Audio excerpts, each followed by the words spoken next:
Hi there, welcome to Sherry's Stamp Treasures. Today I'm going to show you how to create this cute little accent right here and then give you a few tips on assembling this card. Okay, so let's get started. First of all, I've chosen my color palette based on the Howl's Tooth and Scaring Bone Designer Series paper, which I've used 3 different patterns from that paper pack. Alright, so the first thing I'm going to do is just grab a scrap piece of our silver Glimmer paper. I love, love, love our Glimmer paper. We have it in a few different colors now, which is really nice. And I've got the lid from an empty embellishment container. And then I've chosen More Mustard, the More Mustard ink refill. The More Mustard is being pulled from the ribbon accent and then also in this pattern here. Okay, so I just put a little drop of the ink refill on there. I'm going to grab my aqua painter, just pull some of that color and just color on here. Oops, my table is wiggling. So just color on that. And then what I would do is just use my heat tool and speed up the drying time on that, but I've already done that. You can see, actually, once you heat it a little bit, the color does go a little bit lighter, fades just a little bit, but that's okay. And I've got, this is the little 4-petaled flower from the Itty Bitty punch shapes. I'm going to punch out one of those.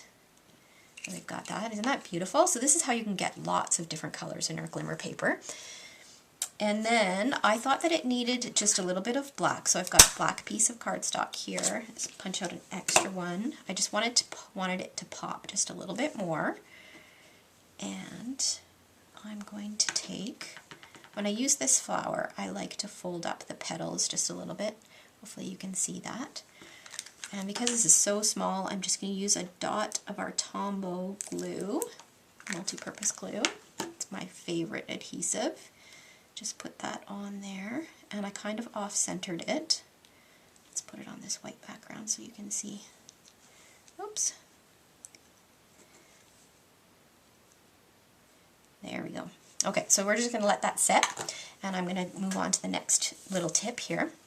Okay, whenever you're doing 3 pieces, or more than 1 piece actually, of paper, and you want them to line up perfectly, I know you can use your paper cutter and you can cut it at 4 inches, but it's not always exact, and I'm really particular. I don't like to have one piece hanging off the side, even just a little bit. So a little trick, here I've got my 3 patterns. The bottom one's a little bit different than the sample, but that's okay.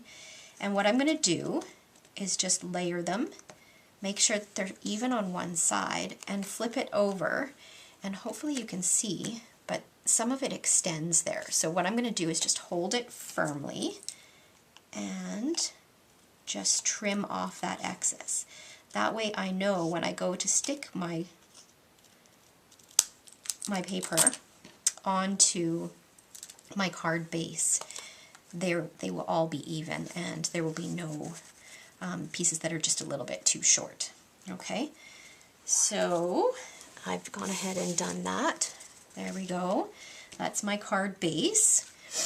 And now I'm going to use, the image that I've chosen is from the Beautiful Occasion stamp set. I love these little boots. They are so cute. And I'm choosing the Halloween one. Okay, and I'm going to use our Stampin' Right markers. These are fabulous. They've got 2 tips. If you've never used them before, they've got 2 tips. There's a fine point, which is great for journaling on a scrapbook page, writing on the inside of a card, or coloring in small details. And it's indicated by this thin line here. Then on this end, there is a thick strip, and it's more like a paintbrush. And this is great for coloring in large images or coloring right on the stamps. Okay, whenever I do this, if I'm doing multiple colors, I like to start with the lightest color. And what you want to do is you want to use the side of the marker. You don't want to use the tip because that will encourage fraying. So this, by using the side of the marker, it will prolong the life of the markers.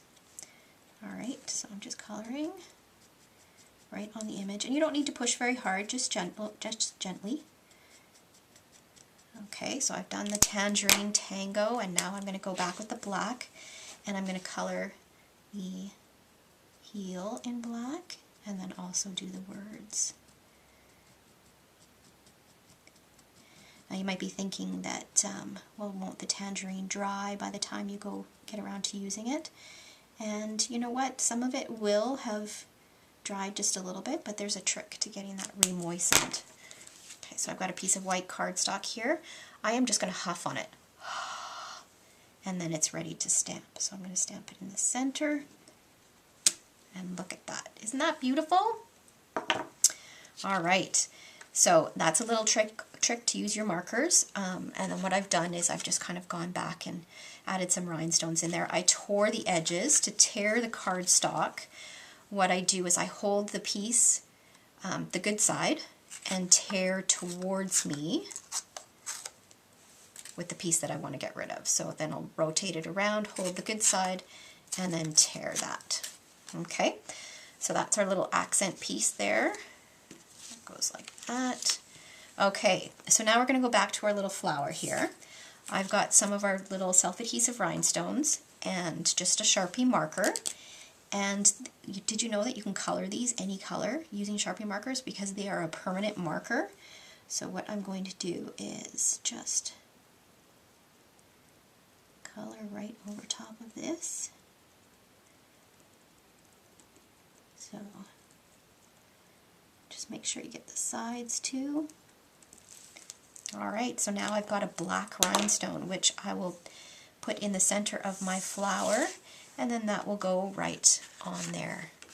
Alright, so that's some quick tricks and tips on assembling this card. It's a pretty cute card and great for anybody.